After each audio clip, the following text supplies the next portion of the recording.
গ্রিসের সান্তোরিনি দ্বীপের উপকূল থেকে প্রায় 10 নটিক্যাল মাইল দূরে আমাদের স্পিডবোটটা যখন এসে থামল, তখন এজিয়ান সাগরের জল একেবারে শান্ত, কাচের মতো স্বচ্ছ। কিন্তু সেই শান্ত জলের নিচেই যে কি ভয়ঙ্কর অশান্তি লুকিয়ে আছে, তা একটু পরেই আমরা টের পেতে চলেছিলাম। রুদ্র বোটের ডেকের ওপর বসে তার আন্ডার ওয়াটার গোপ্রো ক্যামেরা আর স্কুবা ডাইভিংয়ের গিয়ারগুলো চেক করছিল। অক্সিজেন সিলিন্ডারের ভ্যালভটা ঘুরিয়ে সে বলল, কাকা, এথেন্স ইউনিভার্সিটির ডক্টর নিকোলাস যে ডেসক্রিপশন পাঠিয়েছেন সেটা তো বিশ্বাস করা কঠিন। একটা প্রাচীন ব্রোঞ্জ আর হীরের ত্রিশূল সমুদ্রের নিচে পাওয়া গেছে, ভালো কথা, কিন্তু ওটা উদ্ধার করতে গেলেই নাকি সমুদ্রের জল ফুসে উঠছে আর বড় বড় ঢেউ তৈরি হচ্ছে। এটা কোনো বৈজ্ঞানিক যুক্তি হলো? অরিন্দম কাকা বোটের রেলিং ধরে দাঁড়িয়েছিলেন, পরনে ডাইভিং স্যুট, চোখে চশমার বদলে বিশেষ আন্ডার ওয়াটার গগলস।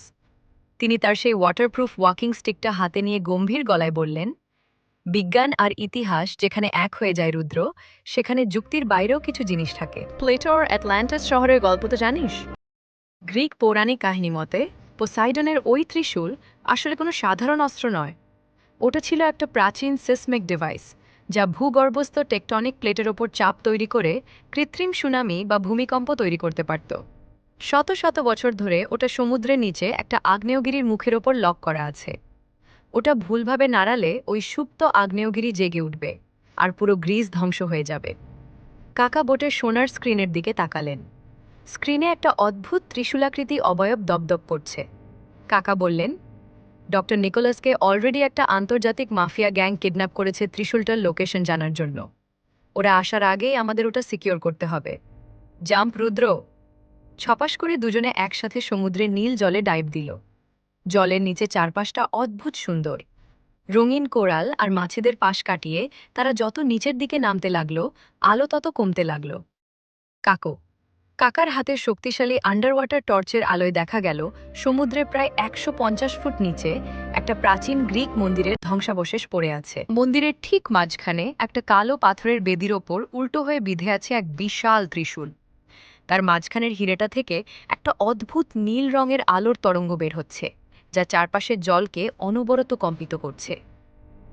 রুদ্র ক্যামেরার লেন্সটা ত্রিশূলের দিকে ফোকাস করতেই হঠাৎই ওপর থেকে জলের তীব্র আলোড়ন টের পাওয়া গেল। রুদ্র ওপরের দিকে তাকিয়েই দেখল ৪-৫ জন স্কুবা ডাইভার হ্যারপুন গান হাতে তাদের দিকে ধেয়ে আসছে, আর তাদের সবার পেছনে আন্ডার ওয়াটার স্কুটারে চেপে আসছে ডন কার্লোসের ভাই, কুখ্যাত gangster Marco Carlos. Marco waterproof মাইকে আন্ডার ওয়াটার স্পিকারে রুক্ষ গলায় বলল, প্রফেসর অরিন্দম, আপনার অ্যামাজনের খেলা আমি ভুলিনি। এই ত্রিশূলটার বায়ার রেডি আছে। চুপচাপ সরে যান, নইলে আপনাদের অক্সিজেন পাইপ কেটে এখানেই হাঙরের খাবার বানিয়ে দেব। মার্কোর ইশারায় দুজন ডাইভার হ্যারপুন গান থেকে লোহার তীর ছুড়ল। অরিন্দম কাকা বিদ্যুৎ গতিতে নিজের আন্ডার ওয়াটার ওয়াকিং স্টিকটা দিয়ে একটা তীর আটকে দিলেন। অন্য তীরটা রুদ্রর অক্সিজেন সিলিন্ডারের ইঞ্চিখানিক পাশ দিয়ে গিয়ে পাথরের দেওয়ালে বিঁধল। রুদ্র বুঝল জলের নিচে মারপিট করে জেতা অসম্ভব। সে ১ সেকেন্ডও সময় নষ্ট না করে তার ডাইভিং ব্যাগের পকেট থেকে একটা বিশেষ আন্ডার ওয়াটার সনিক স্ট্রোব, যা তীব্র আলো আর শব্দ তৈরি করে হাঙর তাড়াতে ব্যবহার করা হয়, বের করল। সে ওটার বোতাম টিপে মার্কোর দলের দিকে ছুঁড়ে মারল। জলের নিচে এক তীব্র আলোর ঝলক আর উচ্চ কম্পাঙ্কের শব্দ তৈরি হলো। মার্কোর লোকজনের চোখ ধাঁধিয়ে গেল এবং জলের অতিরিক্ত প্রেসারে তারা দিগ্ভ্রান্ত হয়ে পড়ল। রুদ্র, বেদির দিকে চলো, কাকা ইশারায় বললেন। দুজনে দ্রুত সাঁতরে সেই পসাইডনের ত্রিশূলের সামনে পৌঁছালে। কাকা বেদির গায়ের প্রাচীন গ্রিক হরফগুলো লক্ষ্য করলেন। সেখানে লেখা ছিল, শক্তিকে মুক্ত করতে হলে তাকে প্রথমে শান্ত করো। কাকা বুঝলেন ত্রিশূলটা স্রেফ টেনে বের করলে হবে না, ওটাকে বাঁ দিকে ৯০ ডিগ্রি ঘোরাতে হবে, যাতে সিসমিক মেকানিজমটা লক হয়ে যায়।